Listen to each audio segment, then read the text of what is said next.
श्री शिवाय नमस्तुभ्यम। हर हर महादेव। तीसरा दिन का कथा विष्णु शिव महापुराण पुष्कर में गुरुजी आज 5 जानकारी उपाय बताए हैं। पहला जानकारी, पुष्कर राज की ये जो पावन धरा है, पुष्कर राज की भूमि है। पूरे भारत के भूमि पर कहीं ब्रह्मा जी की मंदिर नहीं है, केवल एक भूमि पुष्कर राज की है, ऐसी है जहाँ ब्रह्मा जी का मंदिर निर्मित है। एक क्षण भर का क्रोध माता सरस्वती को आया और भैरव ने अपनी भैरवी का स्मरण कराया तो वही सरस्वती सवित्री बनकर प्रकट हो जाती हैं और सवित्री बनकर ब्रह्मा जी को श्रापित कर देती हैं। दूसरा जानकारी, एक बात तुम्हारे जिंदगी में उतार कर रखना, जिसके साथ तुमने विवाह करा है, शादी हुई है, जिसके साथ तुम्हारा मंगल विवाह हुआ है, वो प्रयास करती है कि कभी अपशब्द न बोले। पति भी प्रयास करता है कि अपनी पत्नी को आढ़ा टेढ़ा बात का संबोधन न दिया जाए। ऐसा वाणी पति भी नहीं बोलना चाहता है और पत्नी भी नहीं बोलना चाहती है। ना पति बुरा होता है, ना पत्नी बुरी होती है, ना सास बुरी होती है, ना ससुर बुरा होता है, ना भाई बुरा होता है, ना बहन बुरी होती है। हम बुरे होते हैं, ना हमारे रिश्तेदार बुरे होते हैं। एक समय ऐसा हो जाता है जो हर एक व्यक्ति से बुराई उत्पन्न करा देता है। उस समय को हमें टाल देना चाहिए। तीसरा जानकारी, सरस्वती माता कब सवित्री बन जाती हैं, कब सवित्री माता सरस्वती बन जाती हैं, कब पार्वती दुर्गा बन जाती हैं और कब पार्वती माता काली बन जाती हैं, कब लक्ष्मी वैकुंठी बन जाती हैं, कब माता लक्ष्मी अपने आनंद सुख को देने वाली धन्य लक्ष्मी, संतान लक्ष्मी, वैभव लक्ष्मी, सिद्धि लक्ष्मी, वीर लक्ष्मी, वरद लक्ष्मी बन जाती हैं। समय का कोई ठिकाना नहीं है। चौथा जानकारी, कृष्ण जब वासुदेव और देवकी माता को छुड़ाने के लिए कारागार गए तो कृष्ण जी 14 साल के थे। माता देवकी को कृष्ण भगवान कारागार से मुक्त करा रहे थे तो देवकी ने भगवान कृष्ण से पूछ लिया, तू तो भगवान है, तू नारायण है, तू कृष्ण है, तू राम है, तू परमात्मा है, तू विष्णु है, तू भगवान होकर मुझे छुड़ाने में 14 साल लगा दिए और 14 साल के बाद मुझे छुड़ाने के लिए आया है। कृष्ण, क्या 14 वर्ष के पहले तू मुझे छुड़ाने नहीं आ सकता था? देवकी माता ने अपनी पुत्र कृष्ण से पूछा। कृष्ण जी ने कहा माता देवकी से, माँ 14 वर्ष के पहले मैं आ जाता पर पुराना हिसाब पूरा नहीं हो पाता। माँ, जिस समय पर मैं राम बना था उस समय पर तूने कैकई बनकर 14 साल के लिए वन भेजा था, इसलिए 14 वर्ष का हिसाब आज पूरा हुआ। देवकी ने कहा, अगर मैं कैकई तो यशोदा कौन है?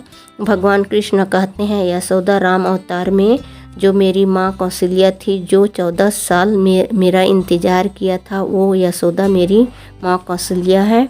तूने मुझे 14 वर्ष के लिए वन भेजा तो 14 साल तुम्हें कैद में रहना पड़ा। वो 14 साल मेरी इंतज़ार करती रही, मेरा बेटा आएगा रोती रही, इसलिए यशोदा माता के गोद में मुझे 14 साल रहना पड़ा। कर्म का गति ये दुनिया की रीत है, पलटकर अपने ऊपर आता है। पांचवा जानकारी, एक बार जलंधर जा रहा था। जलंधर जाते जाते माता पार्वती जी को कैलाश के ऊपर देख लेता है। माँ बड़ी सुंदर है। जलंधर ने मन में विचार करा कि कुछ भी हो पार्वती को अपनी पत्नी बनाऊंगा। जलंधर ने गलती कर दी। जलंधर इस खबर को पार्वती जी तक कौन पहुंचाएगा? चंद्रदेव को बुलाया, चंद्रदेव ने मना कर दी। इंद्रदेव को बुलाया, इंद्रदेव मना कर दिए।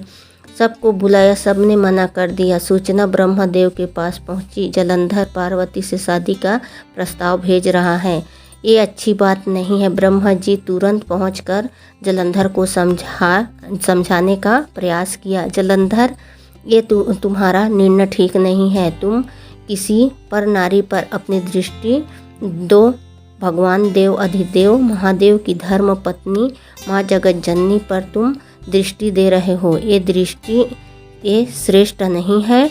जलंधर मानने को तैयार नहीं हुआ और केतु को बुलाया, केतु राजी नहीं हुआ।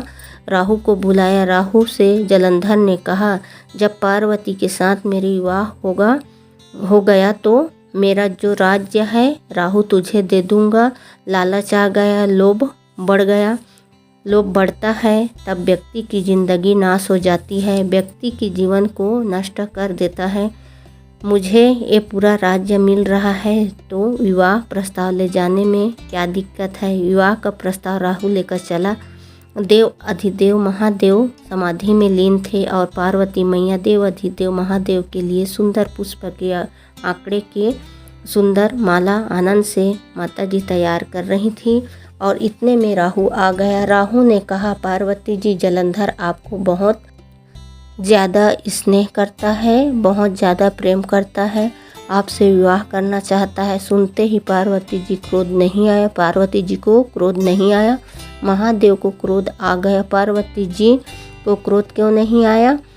पार्वती जी ने राहु को केवल घूर कर देखा, टकटकी लगा कर देखी। उतने में ही राहु के आंखों से आंसू आने लगा और भोलेनाथ को इतना गुस्सा आया कि उसने क्रोध से एक गढ़ प्रकट हो गया जिसका नाम था कीर्तिमुख।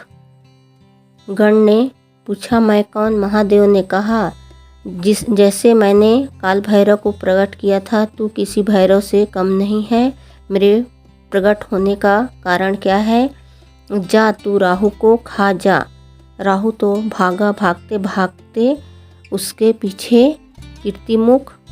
राहु जलंधर के पास पहुंचा।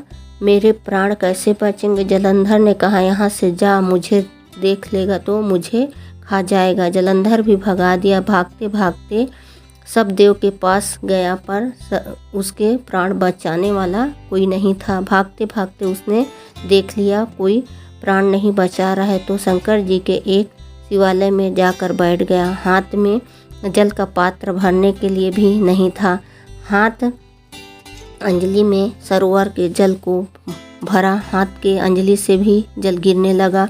अपने तन का वस्त्र लेकर उसको जल में भिगो कर देव अधिदेव महादेव को चढ़ाकर प्रसन्न कर रहा था। तब शिव जी प्रसन्न हो गए, क्योंकि भोला तो भोला है, श्राप दिया था मारने के लिए, आतुर हुए थे। इतने में शंकर जी ने कहा, बोल राहु क्या चाहिए? राहु कहता है, कीर्तिमुख से बचा लीजिए, वो मुझे खा जाएगा, प्रभु रक्षा करिए। शंकर जी ने राहु को अपने जटा में छुपा लिया। इतनी देर में कीर्तिमुख आया। कीर्तिमुख ने कहा, भोलेनाथ, राहु तुम्हारे जटा में छिपा है, उसे मुझे खाना है, बाहर निकालो। शंकर भगवान कहते हैं, आप उसे मत खा, मुझे प्रकट करे थे राहु को खाने के लिए, भूख लग रही है, मैं किसको खाऊं? शंकर भगवान ने कहा, तू मेरा गढ़ है, एक काम कर, तू अपने आप को खा जा। कीर्तिमुख ने अपने आप को खाना शुरू कर दिया और खाते खाते कीर्तिमुख पूरा शरीर को खा गया, केवल मुख बच गया।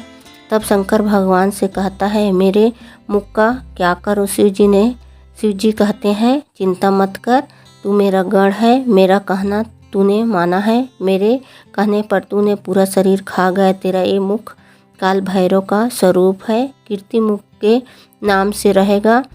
पूरे मृत्यु लोक में जितने देवालय, जितने शिवालय, जितने मंदिर रहेंगे, उस मंदिर के गेट पर तेरा मुख लगाया जाएगा और जो शिवालय के अंदर जल चढ़ाने के लिए प्रवेश करेगा, उसके अंदर जितना दुख होगा, जितनी तकलीफ होगी, जितना कष्ट होगा, जितनी बीमारी होगी, जितना रोग होगा, जो शंकर के मंदिर में एक लोटा जल लेकर प्रवेश करेगा, भरे हुए पात्र को तू देखेगा, तेरी दृष्टि पात्र पर पड़ेगी और जो अंदर प्रवेश करेगा, जितनी भी बड़ी बीमारी होगी, उस बीमारी को तुझे खा जाना है।